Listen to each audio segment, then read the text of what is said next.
Chapter 3. A town is a thing like a colonial animal. A town has a nervous system and a head and shoulders and feet. A town is a thing separate from all other towns, so that there are no two towns alike. And a town has a whole emotion. How news travels through a town is a mystery not easily to be solved. News seems to move faster than small boys can scramble and dart to tell it, faster than women can call it over the fences. Before Kino and Juana and the other fishers had come to Kino's brush house, the nerves of the town were pulsing and vibrating with the news. Kino had found the pearl of the world. Before panting little boys could strangle out the words, their mothers knew it. The news swept on past the brush houses, and it washed in a foaming wave into the town of stone and plaster. It came to the priest walking in his garden, and it put a thoughtful look in his eyes and a memory of a certain repairs needed necessary to the church. He wondered what the pearl would be worth, and he wondered whether he had baptized Kino's baby, or married him for that matter. The news came to the shopkeepers, and they looked at men's clothes that had not sold so well. The news came to the doctor, where he sat with a woman whose illness was age, though neither she nor the doctor would admit it. And when it was made plain who Kino was, the doctor grew stern and judicious at the same time. "He is a client of mine," the doctor said. "I am treating his child for a scorpion sting." And the doctor's eyes rolled up a little in their fat hammocks, and he thought of Paris.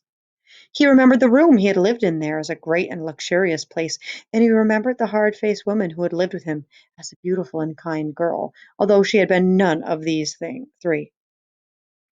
The doctor looked past his aged patient and saw himself sitting in a restaurant in Paris, and a waiter was just opening a bottle of wine.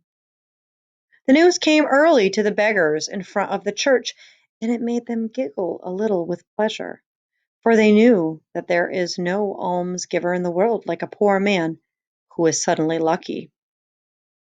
Kino had found the pearl of the world. In the town, in little offices, sat the men who bought pearls from the fishers. They waited in their chairs until the pearls came in, and then they cackled and fought and shouted and threatened until they reached the lowest price the fishermen would stand. But there was a price below which they dared not go, for it happened that a fisherman in despair had given his pearls to the church. And when the buying was over, these buyers sat alone, and their fingers played restlessly with the pearls, and they wished they owned the pearls, for there were not many buyers really. There was only one, and he kept these agents in separate offices to give a semblance of competition. The news came to these men, and their eyes squinted, and their fingertips burned a little, and each one thought how the patron could not live forever, and someone had to take his place, and each one thought how, with some capital, he could get a new start. All manner of people grew interested in Kino, people with things to sell, and people with favors to ask.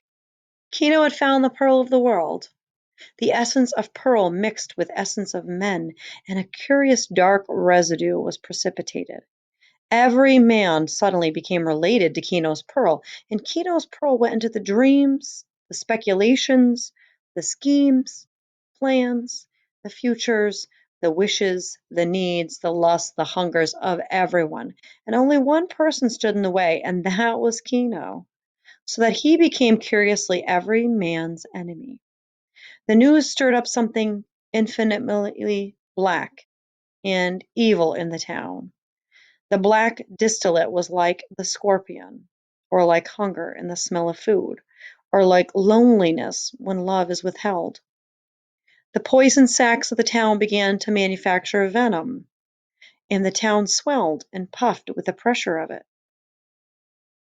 But Kino and Juana did not know these things, because they were happy and excited.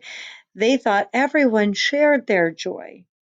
Juan Tomas and Apollonia did, and they were the world too. In the afternoon, when the sun had gone over the mountains of the peninsula to sink in the outward sea, Kino squatted in his house with Juana beside him, and the brush house was crowded with neighbors. Kino held the great pearl in his hand, and it was alive, warm and alive in his hand. And the music of the pearl had merged with the music of the family, so that one beautified the other. The neighbors looked at the pearl in Kino's hand, and they wondered how such luck could come to any man.